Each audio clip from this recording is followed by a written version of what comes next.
Mavi fonda ortada podcast 10.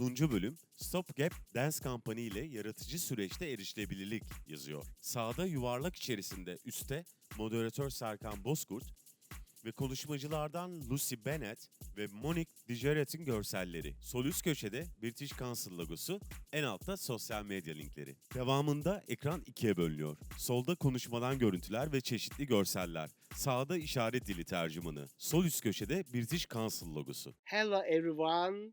In this podcast series supported by British Council, we will meet with artists from the UK and Turkey and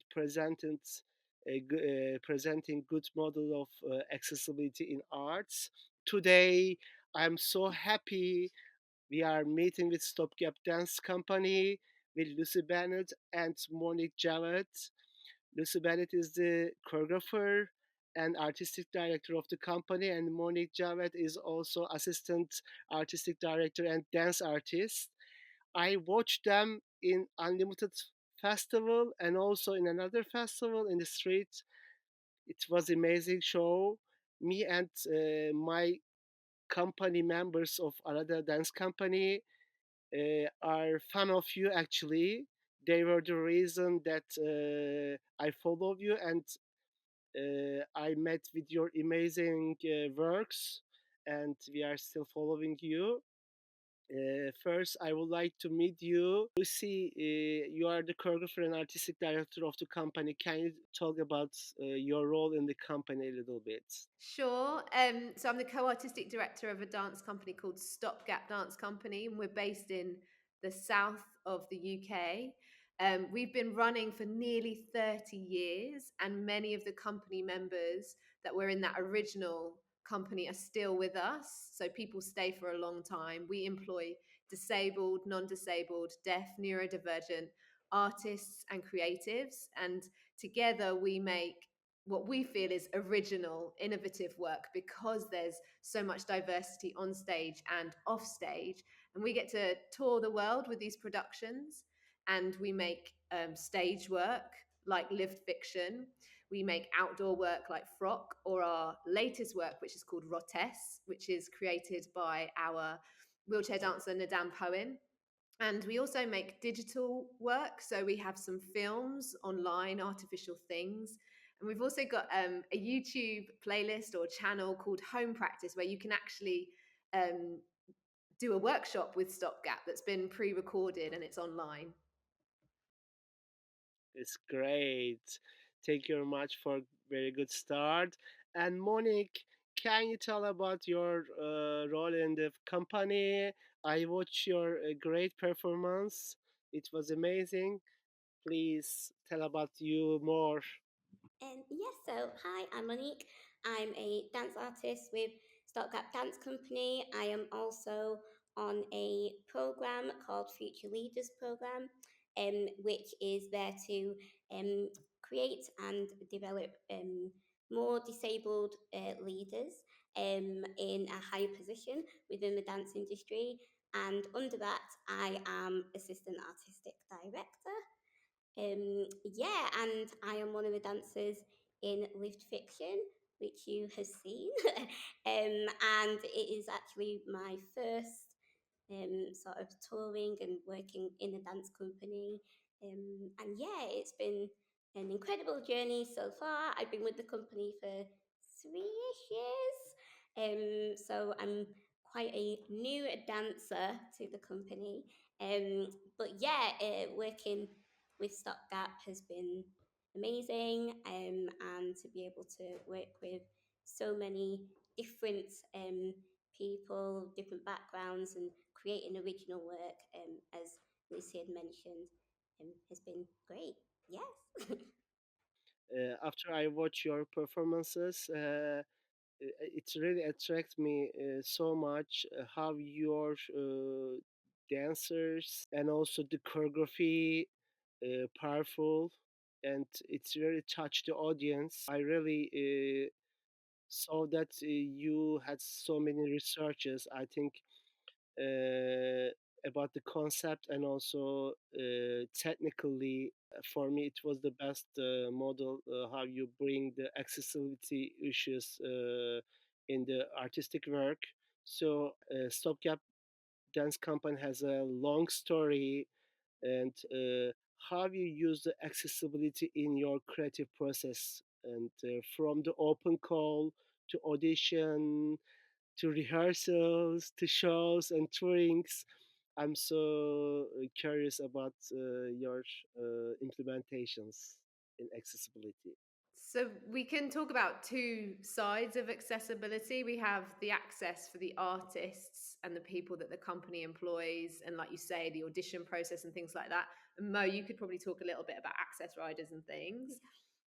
As a choreographer, I can speak about how we've tried to integrate what we call creative access into our productions. And this grew out of our experience in the pandemic, actually, when we were all in our rooms and we started to choreograph words and describe each other. And we started to realize that we could work with audio description in this way. We created something called dance tapes, which you can listen to on our website.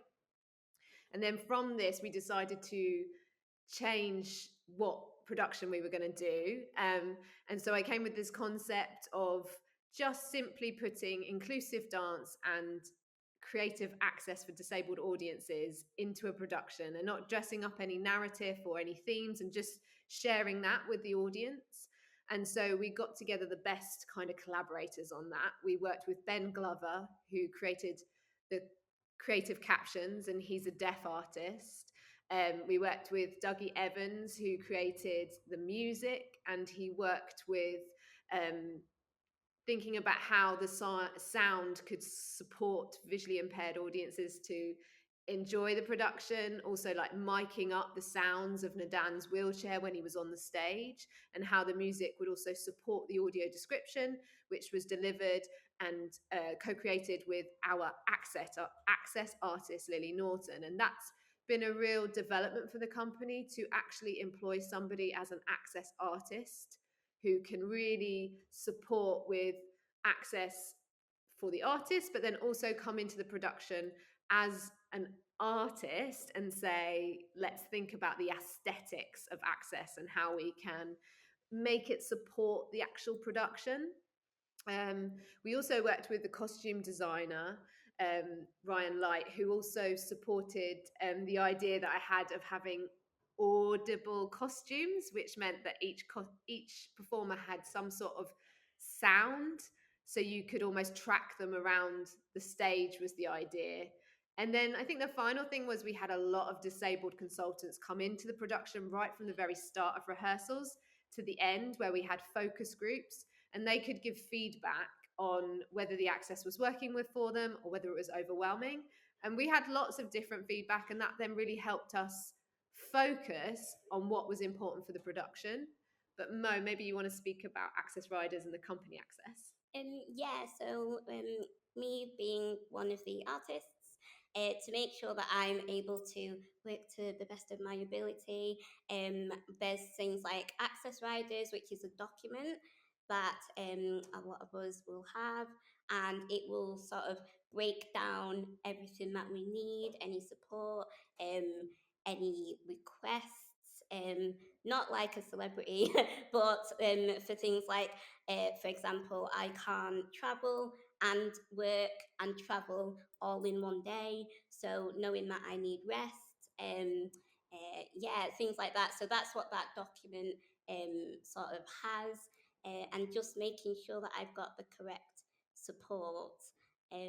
Just to make sure that everything is, I guess, equitable within the company, so we can all just work to the best of our abilities, but knowing that some of us need extra, but being able to get that as well, and not being fearful of thinking, oh, I need more, and I'm scared to say what I need. So yeah, we stop that. That never happens. I think this interdisciplinary work that you brought all different performing art departments together, from the costume design to choreography, and you think in each step about the accessibility, and also it makes the concept and the choreography very powerful, as I see. Thank you very much for this sharings.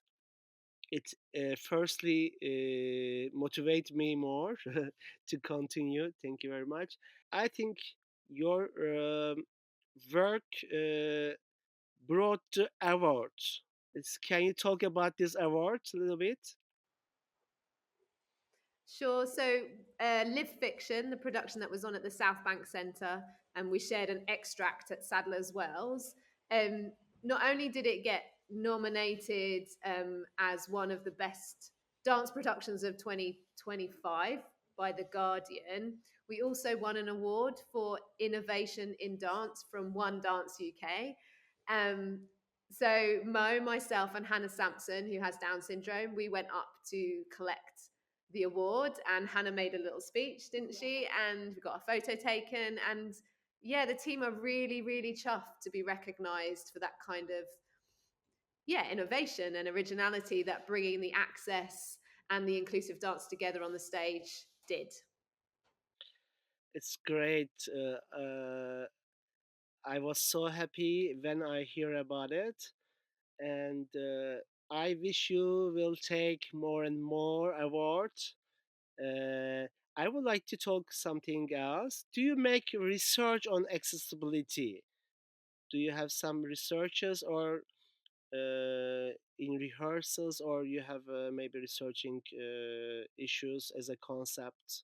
We worked with the University of Maynooth in Ireland, and they had a fund to explore inclusive dance and access in arts and culture, and its relationship with the law in EU. And they supported us to gather focus groups who could give feedback. And so most of our research was done through surveys and focus groups, and then having disabled people in the studio with us giving us feedback. There's also a research group that have just come together in the UK, and they're going to be publishing their findings on the 31st of April. And the companies are all inclusive companies in the UK that receive funding from the government in the UK, and that's Canduco, Coralie, Tin Arts, People Dancing, and Stopgap. And they've all got together and employed, I think, 3 researchers to research accessibility in the pathways of disabled dancers from when they first start dancing to when they have a career. And they're really looking at that kind of training and how it's not very fair. And then that finding, that data, as we call it, can be used to lobby to get more funding, or to get maybe dance schools and universities to really think about access and support disabled dancers to get the same training that their non-disabled counterparts get. It's great. It's great to learn about it, because I was really researching if there is a research department or some research about it. So it's a great. Thank you very much for sharing. And in Unlimited Festival 2024, after I watched your performance, I also saw your booklet about visual story. Can you talk about this booklet? So we have something called a visual story that we, I guess, has replaced our program. And we do it for all our productions. And it's what we call an easy read document, or a plain English document. And it has lots of pictures in it. And it introduces the characters or the performers. It tells the kind of plot or the different scenes that are happening. And it's got lots of symbols on it. So people with a learning disability can find it really easy to find out what's going to go on and whether they're going to enjoy the show or not. We also do something called sonic stories as well, which can share the kind of sound wave of when the noise is going to get really loud. And that can also support neurodivergent people to put on their earphones. If the music's going to get really loud, they're kind of aware that it's coming. And these are all resources that have disabled people in mind and are there to support disabled people, but actually what we found is everybody likes them. Everybody really likes a clear program with lots of images, not lots of poetry that they're not really sure what it's all about. So we found it really useful. Thank you very much for this great podcast. I hope to meet you soon in London in another place. As I mentioned before, our company members very interested to take your classes. And I think many people who are listening and reading this podcast will be more motivated. I hope to meet you soon. Thank you very much.